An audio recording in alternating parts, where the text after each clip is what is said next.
roshfooco watches and things. Welcome, good afternoon. Let's have a quick look at the Corgeut 3022 chronograph, homage of a fairly well-known chronograph. They don't do things by half at Corgeut or many of these Chinese watch brands, because that is an absolute dead ringer for an Omega Speedmaster. But it is an homage. It does have Corgeut written on the dial.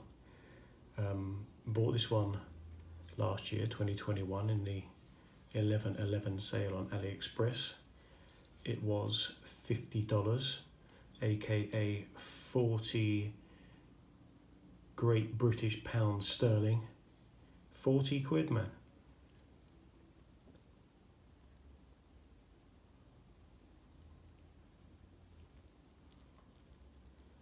I mean, it's a good looking piece. I'm not a huge fan of the Speedmaster, I have to admit, but it does look pretty good. And for 40 quid, it looks pretty good. 130 grams, because it's stainless steel throughout. Classic dimensions, 40, 47 and a half. About 13 mil thick to that domed crystal. 20 mil lug. Inside is a Seiko Instruments VK63 chronograph movement. So it does have that mechanical sweep. It's a bit clunky, but it is a mechanical sweep. And you do have the 3 subdials of the VK63, so you've got your running seconds at 6. You've got your 24-hour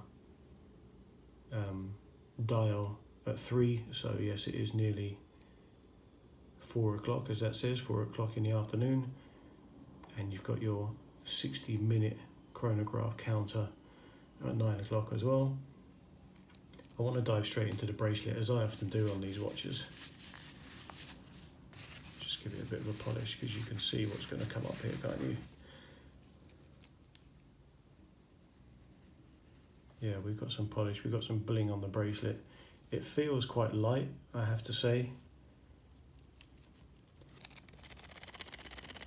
It's a little bit jingly jangly.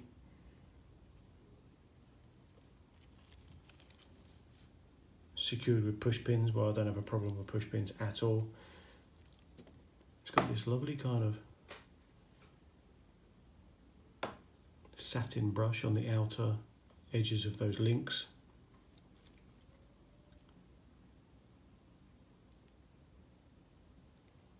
High polish centers, high polish sides.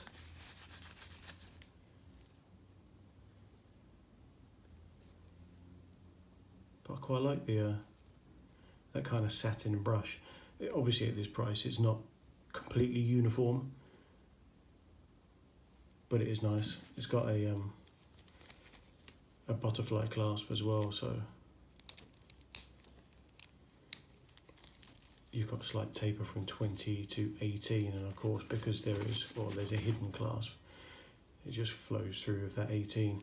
Now the usual thing about butterfly clasp is, well, there's no micro adjust. It's very difficult to get a good fit, and yeah, I would agree with a butterfly clasp. But fam, look, half links on a 40 quid watch. They're giving you half links. I think there's 1 or 2 manufacturers that should perhaps watch that and sort their shizzle out and give us a few more half links in these bracelets, especially ones with butterfly clasps.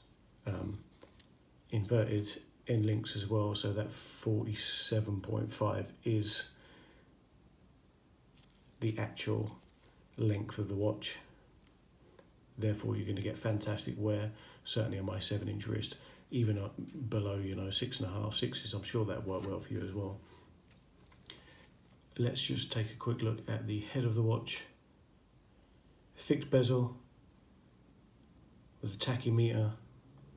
I'm imagining that's an aluminium insert, I don't know for a fact. But printing's nice. I think that looks good. I don't mind an aluminium insert at all.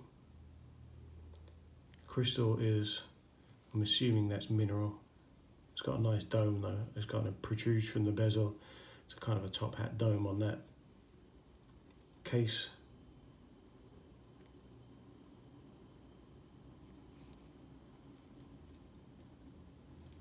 Satin brush on the sides and the tops. And then it's got that polished chamfer down the entire flank of the watch there. That looks really nice.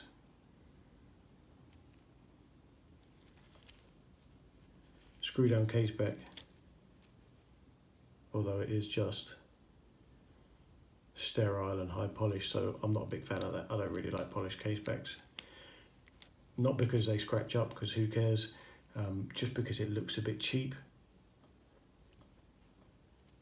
Pushers, crown, unbranded. Crown is screw down, but because it's a quartz watch, you don't need to mess around with the crown interface much. The pushers are solid feeling, top one to start and stop, bottom pusher down there at 4 to reset. The dial itself, a kind of matte black, the dark grey, recessed subdials, we've spoken about those, but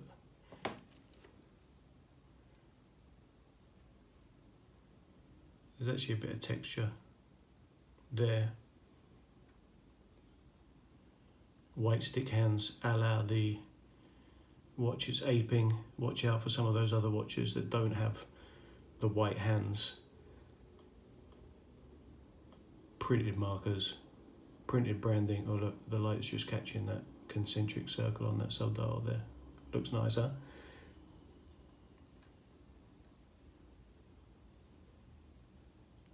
You can probably notice, as I do when I look at this watch though, is that the crystal is, it's got a very strange, almost like staining, hazing on the crystal, which I've noticed for a while now. I don't know whether that's something that I've done to the watch. I don't necessarily want to try to polish it in case I make it worse. But yeah, the clarity of that crystal is not fantastic. But it is a Speedmaster on the cheap, I guess. The Corgeut 3022. I'm just going to put it on my wrist. We can have a look at how it kind of sizes up for a 7-inch wrist. But overall, it's it's 40 quid. There it is, 7-inch wrist. I mean, the first thing to say is fantastic fit. Shout out to Half Links. But looks good, wears well. It's slightly flat profile, so it does perhaps sit a little, only a touch awkwardly, but it is comfortable. It looks $1 million and it only costs 50. Corgeut 3022, roshfooco watches and things, and I'm out.